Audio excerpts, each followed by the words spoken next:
I'm your host, Jasmine Knight. Welcome back. If this is your first time here, subscribe so you don't miss a single thing. Smash that like button and share so the video gets pushed out to others. Remember, we can make a difference, but we must speak up. Now, on with the show.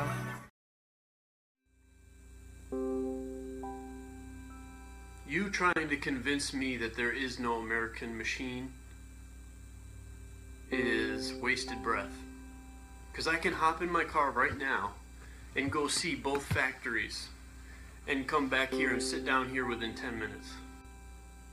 You can't tell me that the American machine doesn't exist when I can see it with my own eyes. And I know this town is just another one story, and every town I'm sure made another part of the machine.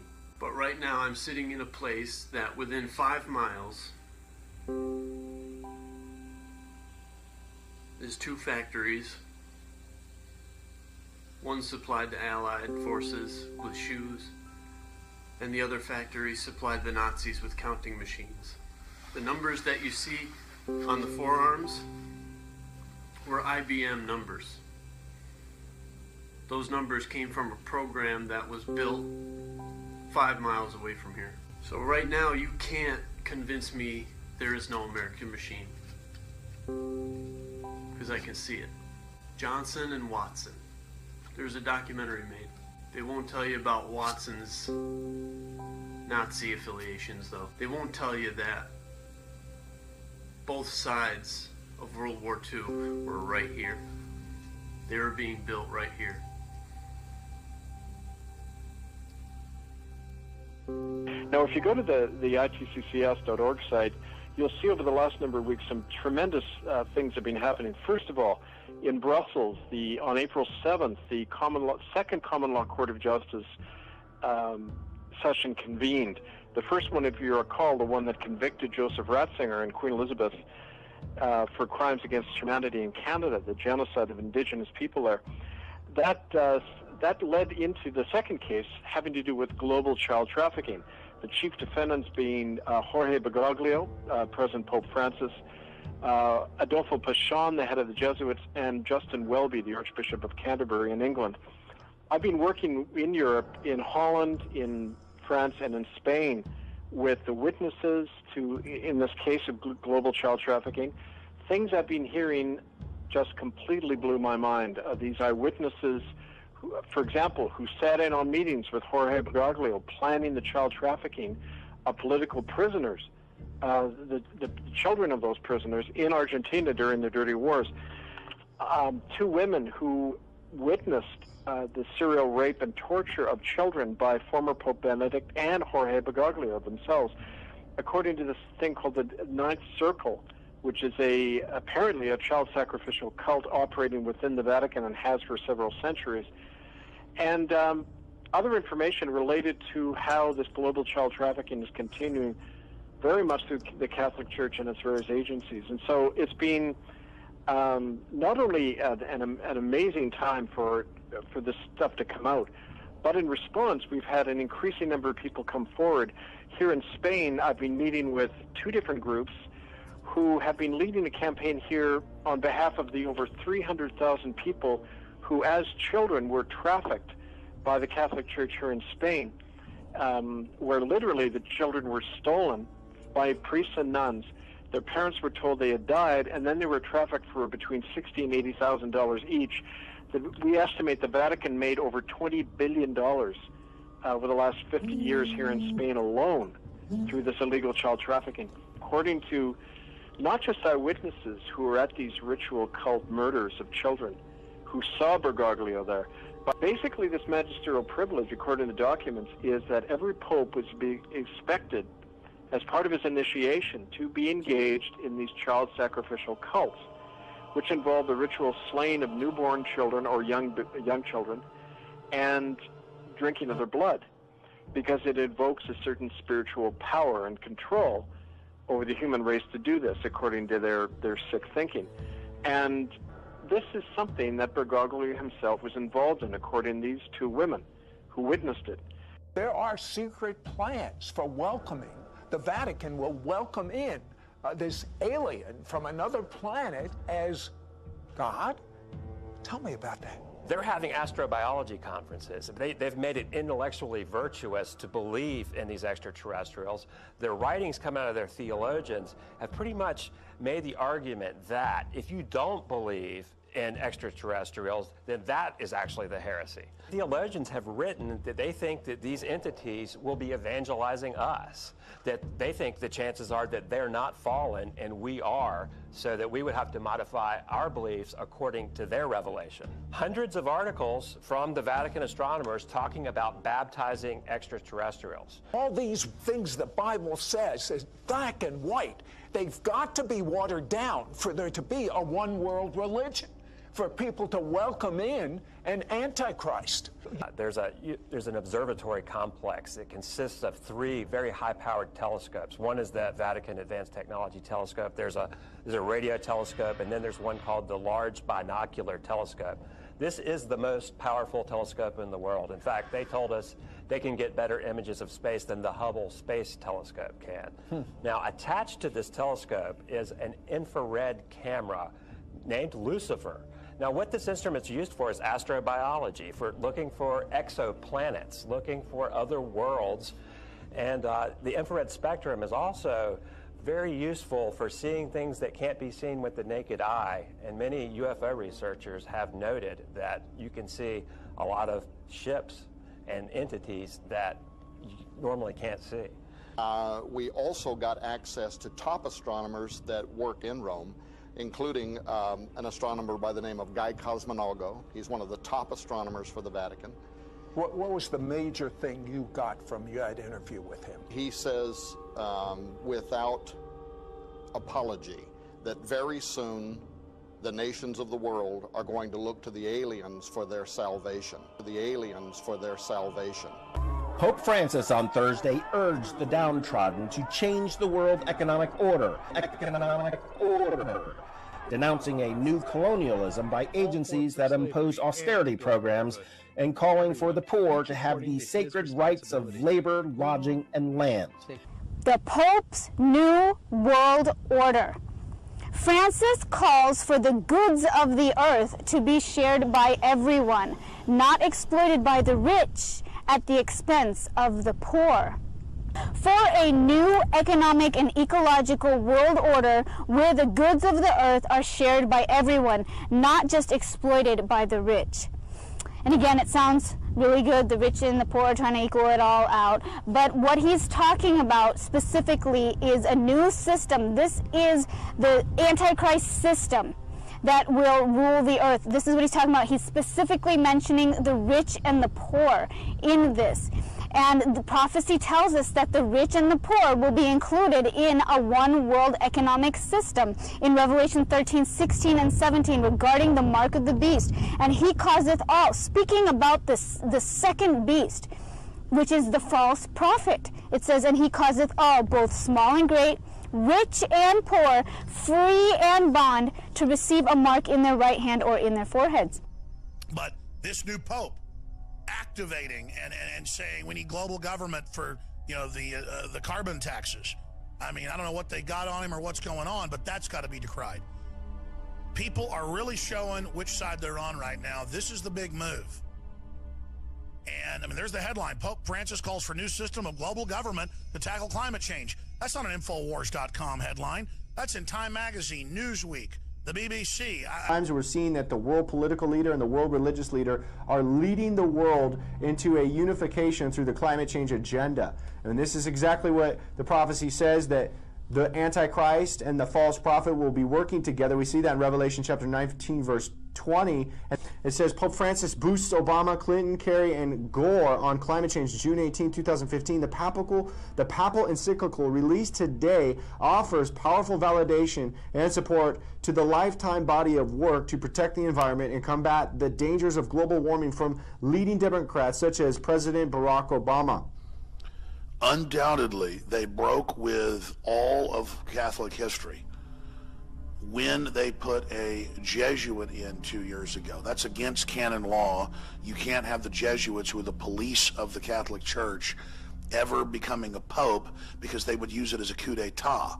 Just like Caesar couldn't bring his troops into Rome because obviously he would make himself a dictator. It's very simple. It's why we have posse comitatus.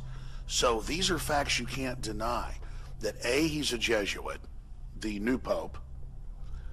The answer, a world government to it, with the new Pope now calling for a one world religion to bring everyone together. I mean, either the Bible's coming true, Revelations and Daniel and all the rest of it, and Ezekiel, and what Christ said, or they're using it as a playbook to set up a planetary tyranny. 3 global regions, 10 sub-regions, the 10 kings. This is over the top. And this new Pope is the most naked manipulator I've ever seen. He makes Obama look tame with his deception. People are ready to wake up right now, so spread the word. That the good news is this evil has never succeeded before, and it will fall this time, and that this Pope, for all intents and purposes, fits the bill of the false prophet of Revelations. To you, but if this ain't disturbing, I don't know what is. This is supposed to be Jesus, and I use the word supposed to be, and these people sit around this thing like an idol, and this is a close-up picture of Jesus right here. It's supposed to be Jesus. And I went and looked at it closer. And I don't know about y'all, but this looks like a reptilian head. I mean, look, you got the eyes, and then you got the mouth, and, you know, here the brain, the skull. But this is a close-up picture. Looks like a straight-up reptilian Jesus. And this, I mean, what is this? And going back, it looks like skulls and demons and stuff coming out from the pits of hell. And this is what they sit around. Flama Seus, Lucifer matutinus inveniat. Ille inquam Lucifer qui nescito casum, Christus filius tuus, qui regressus ab inferis, humano generis serenus iluxit, et tecum vivit et regnat in saecula saeculorum.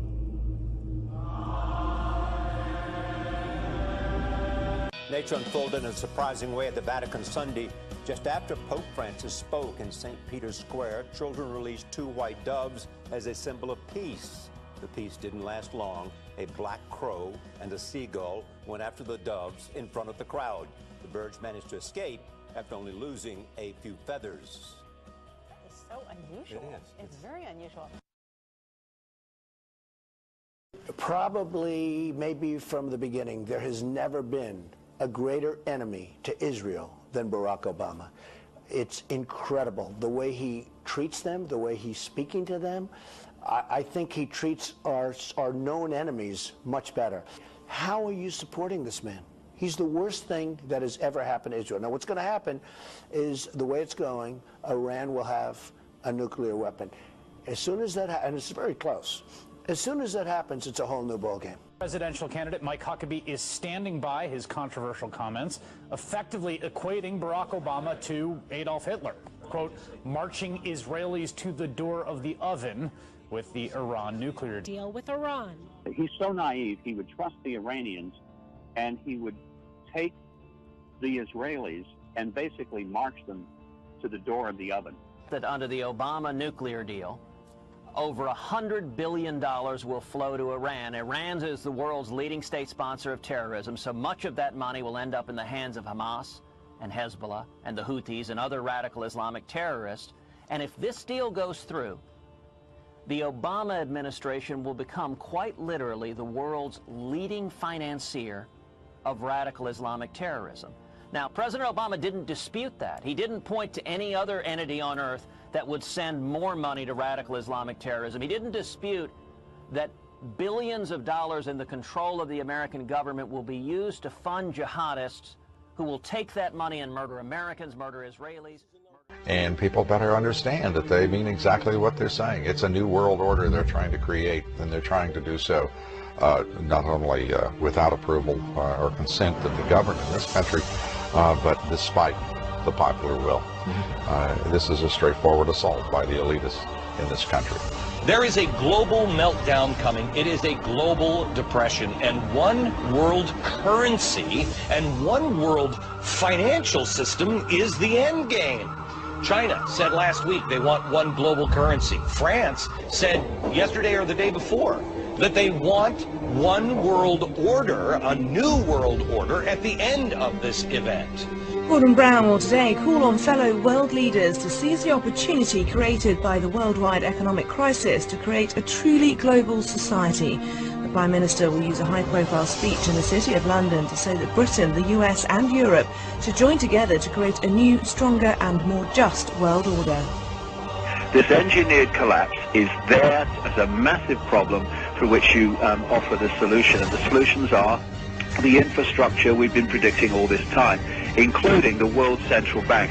The goal of this manipulation, and has been for a very long time, is to get the world population to see as a good idea, or the only option in given circumstances that are manipulated into place, the creation of a one world government, a world central bank which would administer all financial transactions on the planet, a world currency, and a microchipped population linked to a global computer. The wealthy elite who have the money and the power know that if they can create a one world global social system, that they can control the central authority. In other words, world control, world domination, one of the oldest desires in the history of the world. There's a very, very clear-cut and easily identifiable system in place that puts all of these elements, from media control to government control to energy control, together into one apparatus working together effectively towards its final goal, which is, global control. Because of the compartmentalized pyramids that they've constructed within all these institutions of government and finance and corporations, the vast majority of people who are daily making contributions to push the world in this towards this Orwellian global state have no idea that they're doing that, because they don't know how their contributions fit in with everyone else's. Only the few at the top do. Most people don't have a clue that unelected private bankers actually control the governments of the world. There is this cozy little myth that is perpetuated between politicians and the media. The media report the world as if presidents and prime ministers are the final arbiters and decision makers in the world, which means that the people above the level of presidents and prime ministers that really make the decisions, they're never looked at or exposed by the mainstream media because they're not accepted to exist. The central bankers of the world are working together to create a one-world government.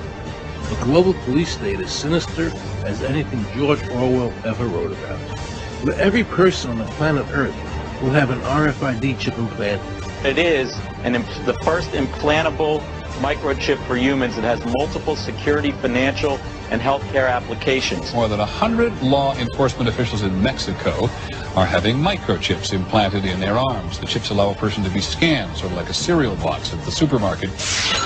Just like the microchips implanted in the necks of dogs and cats, allowing lost pets to be identified, this glass capsule can do the same for humans.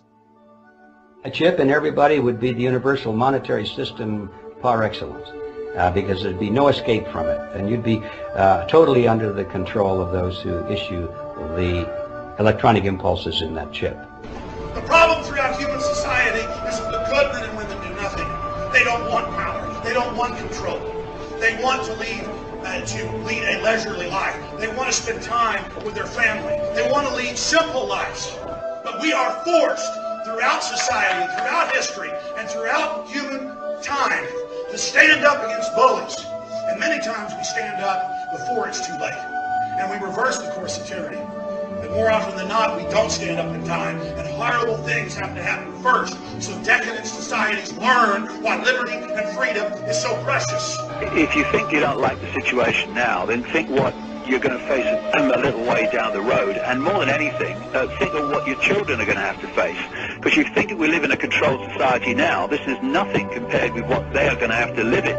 So in terms of parents who are listening to this information, I would say this: go and look your children in the eyes and tell them that you can't be bothered, or you're too frightened to do anything about it. You're too frightened to get involved, in being another conduit for getting this information further and further expanded into the public mind, that you're too frightened to get together with others, to stop cooperating with this system, and to not be intimidated into coming into line, which is a bit like coming into line in a concentration camp and thinking it will be okay.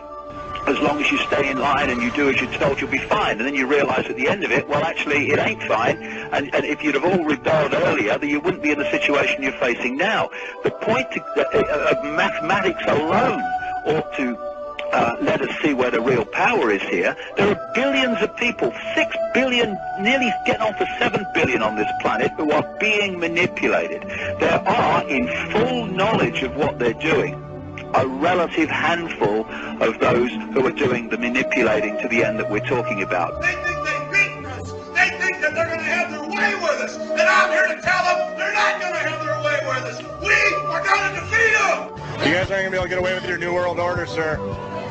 Talk about you know what New World Order is. You will never get a New World Order. Never. National sovereignty will prevail. The New World Order is going down, sir. You can laugh. Wake up, people. Wake up. Research the New World Order. This is important. Look it up. Investigate it. Your New World Order will fall. Humanity will defeat you.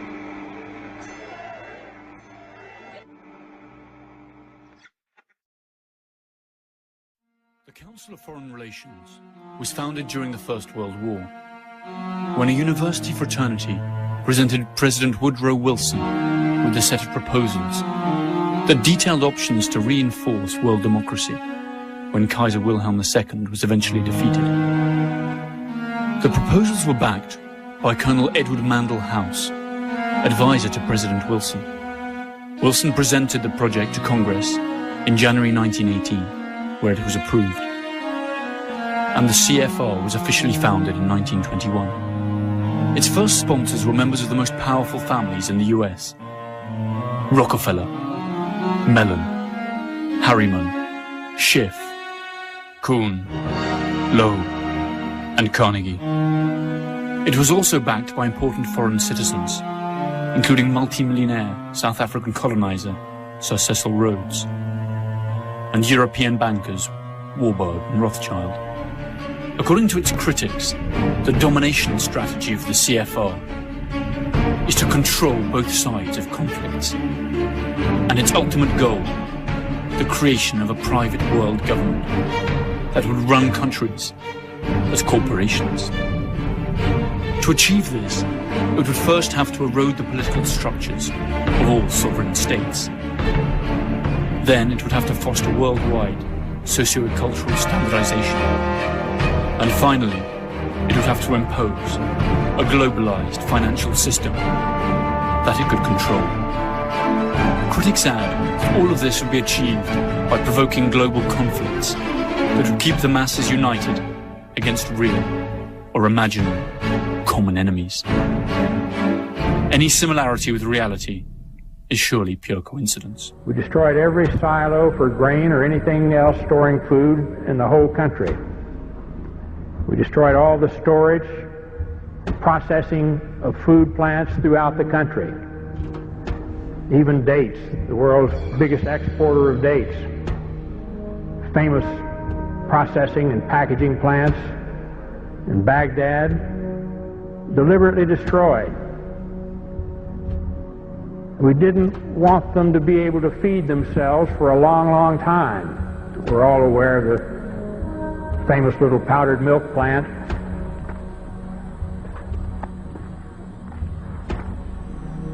The United States government says that in this factory here you are making chemical weapons. Is that true? No, that's not true. They are lying. Because this is milk for children. This powder, milk of children. Nothing else is made, only this in the factory? Yes, and you can see it yourself.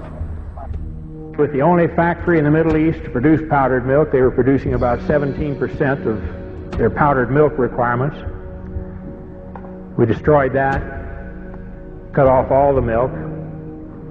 The malnutrition of the mothers immediately jeopardized all of the infants. 70% of the pregnant women, even today in Iraq, suffer anemia. The death rate for children has soared compared to 1989, the last year before sanctions. One of the biggest causes of death in Iraqi children today is diarrhea and dysentery due to the untreated drinking water. Iraq's water purification plants were heavily bombed in the war, and many that were repaired have broken down. The United Nations bans the import of spare parts and chlorine into Iraq to purify water. We saw the effects of this policy in the hospitals. This is the second attack form of acute bloody diarrhea, anemic dysentery. Most of them are due to contamination of water. He is malnourished, anemic, underweight with a developmental delay. Do you have tap water there? No. You see the conditions of these children shouldn't happen anywhere, and it's caused by the sanctions the United States government insists upon.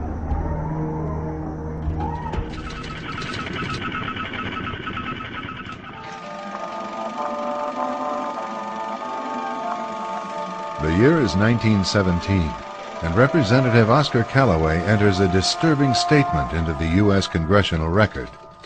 The statement reveals why J.P. Morgan interests hired 12 high-ranking news managers. The 12 were asked to determine the most influential newspapers in America. They were to figure out how many news organizations it would take to control generally the policy of the daily press of the United States. The 12 found it was only necessary to purchase the control of 25 of the greatest papers. An agreement was reached. The policy of the papers was bought, and an editor was placed at each paper to ensure that all published information was in keeping with the new policy. Soon, that policy would be defined by a front group formed by J.P. Morgan and his colleagues. In fact, Morgan's personal attorney was founding president of the organization, the Council on Foreign Relations.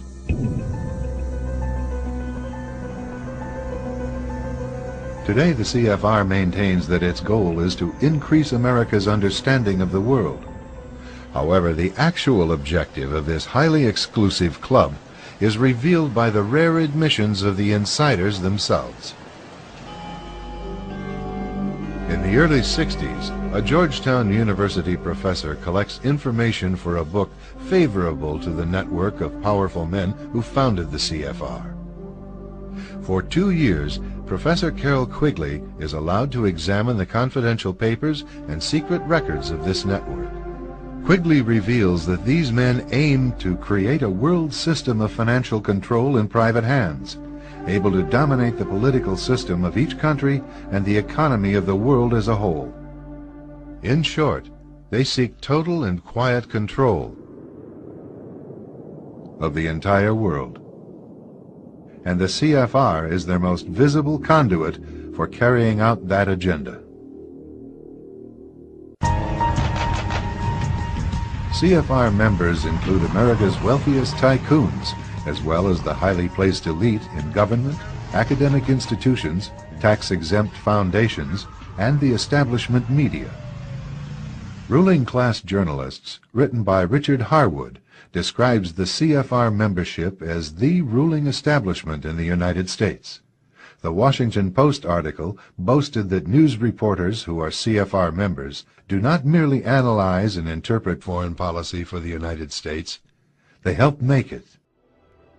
So if 9/11 was really an inside job, then who are the people inside that did it? Well, we can start by looking at some of the people inside the buildings that were targeted and destroyed on 9/11. In the impact zone of the North Tower was a company called Marsh & McLennan, which at the time was the world's largest insurance brokerage company. One of Marsh's executives was a guy named L. Paul Bremer, who was also the chairman of the Congressional National Commission on Terrorism from 1999 to 2000, and the U.S. Ambassador at Large for Counterterrorism from 1986 to 1989.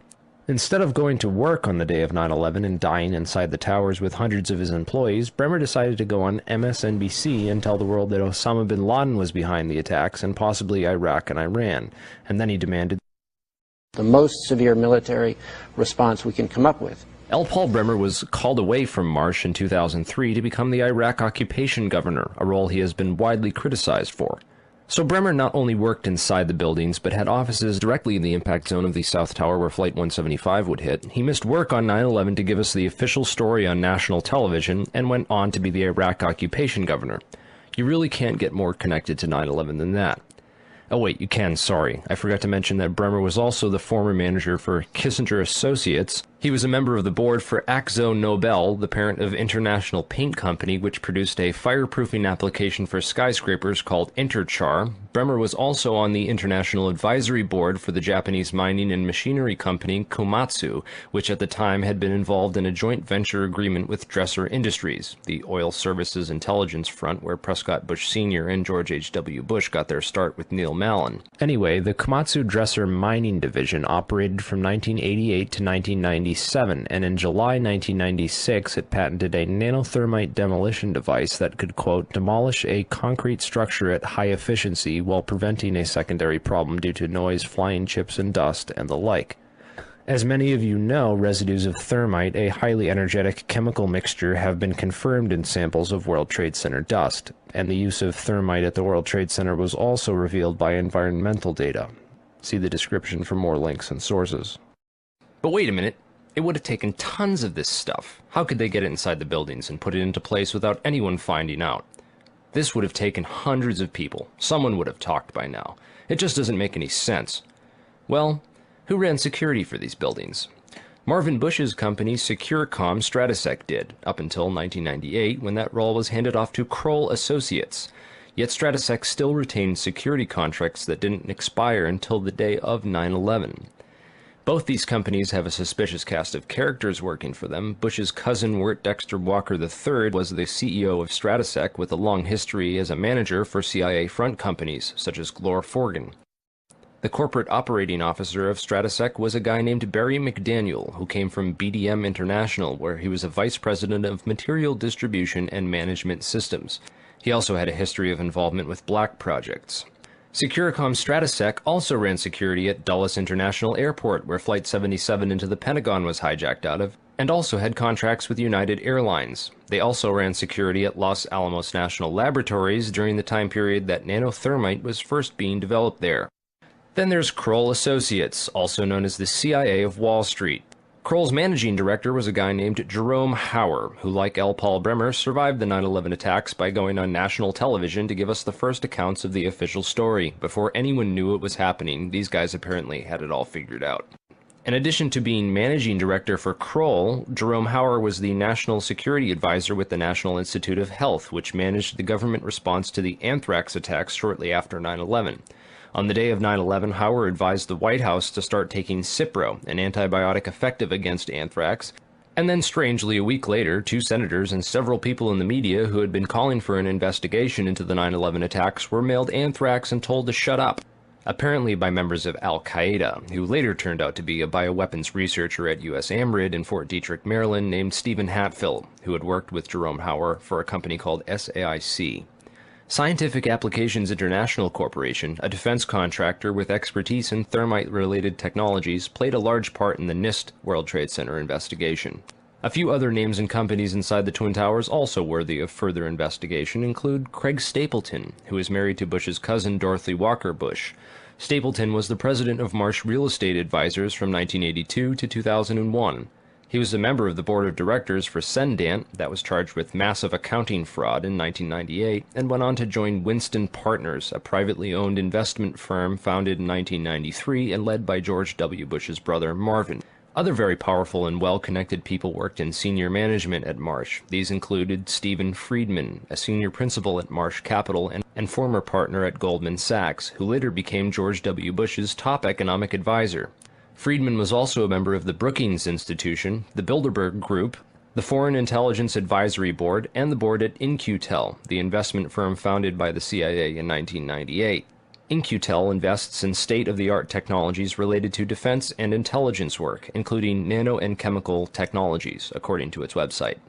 In another interesting coincidence, Friedman belonged through Cornell University to a secret society called Quill and Dagger, the membership of which includes Paul Wolfowitz, Sandy Berger, and Stephen Hadley. Wolfowitz, the neocon Deputy Secretary of Defense in the Bush administration, was the author in 1992 of the Wolfowitz Doctrine of preemptive warfare.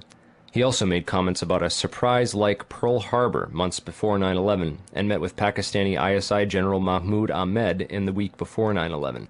Berger, the national security advisor to President Clinton, was later caught stealing documents from the 9/11 Commission investigation. Berger was also the boss of White House counterterrorism czar Richard Clarke, and together with Hadley, who was Condoleezza Rice's deputy, was responsible for delaying or obstructing Clarke's plans to stop al-Qaeda in January of 2001.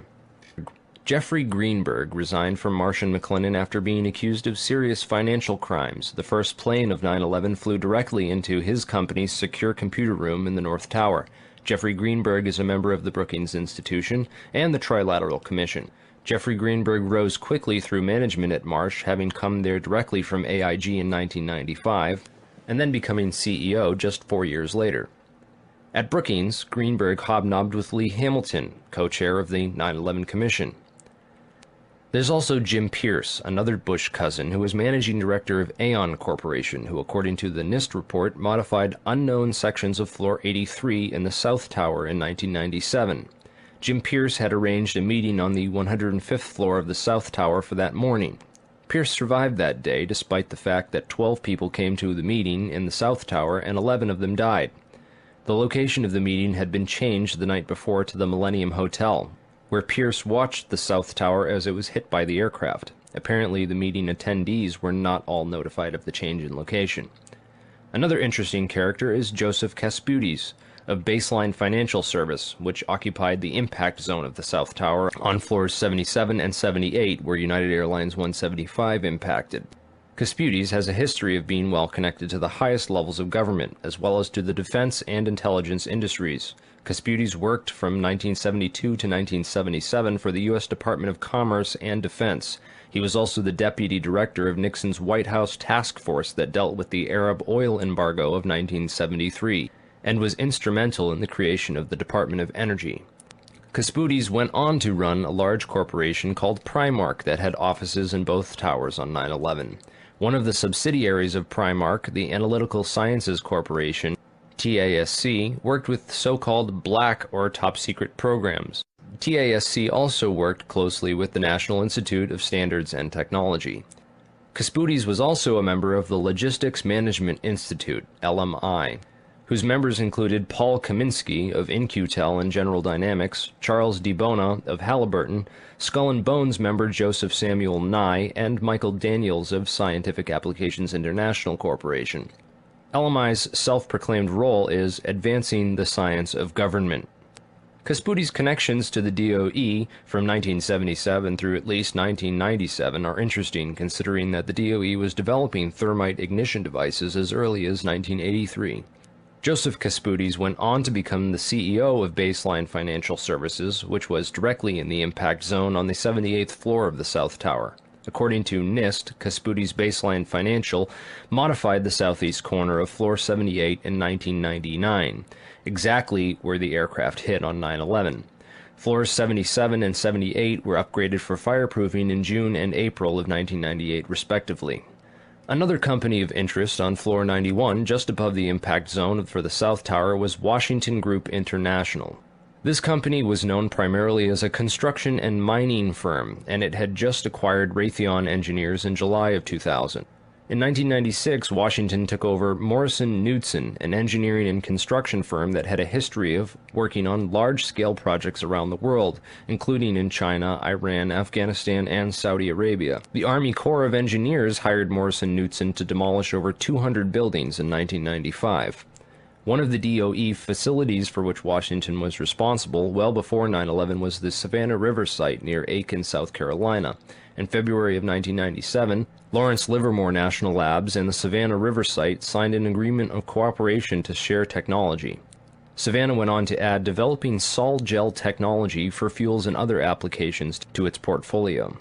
Sol gel technology is utilized by Lawrence Livermore National Laboratories for making nanothermites. In another coincidence, Savannah River Technology staff participated in the search and rescue operations at Ground Zero by providing unique tools. Just before 9/11, Washington was going through a tough time financially and sought Chapter 11 bankruptcy protection. Securities and Exchange Commission documents show that Washington made court-ordered pre-petition payments as part of these proceedings to a number of companies, including Komatsu. Washington also made payments to Greenhorn and Omara, whose employee, Teresa McAllister, was a lead author of the FEMA and NIST reports on the World Trade Center disaster, and to Sumitomo Bank, which was closely allied with Komatsu. Building 7 was a 47-story federal office building in the World Trade Center site, which collapsed at 5:20 p.m. on the afternoon of 9/11. This building was home to the CIA, in fact, the largest CIA headquarters outside of Langley, Virginia. It also housed offices for the Secret Service and the Securities and Exchange Commission. One of the most interesting tenants, however, was then Mayor Giuliani's Office of Emergency Management and its Emergency Command Center on the 23rd floor. This floor received $15 million worth of renovations, including independent and secure air and water supplies, and bullet and bomb-resistant windows designed to withstand 200-mile-per-hour winds. Mayor Giuliani was a former U.S. prosecutor for the South District of New York from 1983 to 1989, who was in charge of investigating the terrorist financing Bank of Credit and Commerce International. After he left his job as a prosecutor to start a political career, he worked for a law firm called White & Case that actually represented BCCI. So he went from prosecuting the BCCI to working for a law firm which defended the BCCI. This was likely his foot in the door of this underground corporate criminal network. Giuliani would later help to destroy all the crime scene evidence from Ground Zero. Giuliani's sidekick on 9/11 was Police Commissioner Bernard Kerik, who appeared to be coaching some of Rudy's actions that day, keeping him away from the media and even answering questions for him about explosives in the buildings. In fact, Bernard Kerik gave us the first official government pronouncement that no explosives were involved in the destruction of the World Trade Center buildings. Kerik's department was also the same one that found that pristine, completely undamaged hijacker's passport, which survived a plane impact, and Fireball, which destroyed 2 titanium black boxes and 3 towers. Yeah, Kerik would later receive a nomination from President Bush to become Director of Homeland Security, which he declined for personal and political reasons, and instead took a job training the Iraqi police force in Iraq alongside L. Paul Bremer. Both men are credited for turning Iraq into the unwinnable quagmire it is today. In February of 2010, Kerik was sentenced to 4 years in federal prison for conspiracy and fraud charges, unrelated to the crimes of 9/11, unfortunately, but it still goes to show you what kind of person he is. Definitely the kind of person you'd want inside the New York City police force during a staged event like 9/11. And lastly, we have the Pentagon. It's certainly peculiar, to say the least, that al-Qaeda terrorists hell-bent on destroying the USA would not crash their plane into the north wing of the Pentagon, where all the most important offices were, like Donald Rumsfeld, John Ashcroft, etc., and that they would instead choose to target the one section of the Pentagon that had most recently been refurbished to withstand missile impacts. It's also interesting to note that the company which completed the $258 million refurbishment to Wedge 1 of the Pentagon was also hired as a contractor to clean up Ground Zero in New York City. Wedge 1 also coincidentally housed the Pentagon's Budget Analyst Office, where DoD staffers were working on the mystery of the $2.3 trillion that was reported missing by Defense Secretary Donald Rumsfeld in a press conference the day before 9/11. Thank you so much for staying until the end. Comment Jazzy Knight to show your support. If you got anything from this video, a good laugh, or helpful information, please smash that like button, share this video with everyone you know. Become a Patreon Knight and gain access to exclusive content and group chats with yours truly. I'll leave a link in the description. Never stop fighting for what you believe in. Remember, together, we can make a difference, but we must speak up.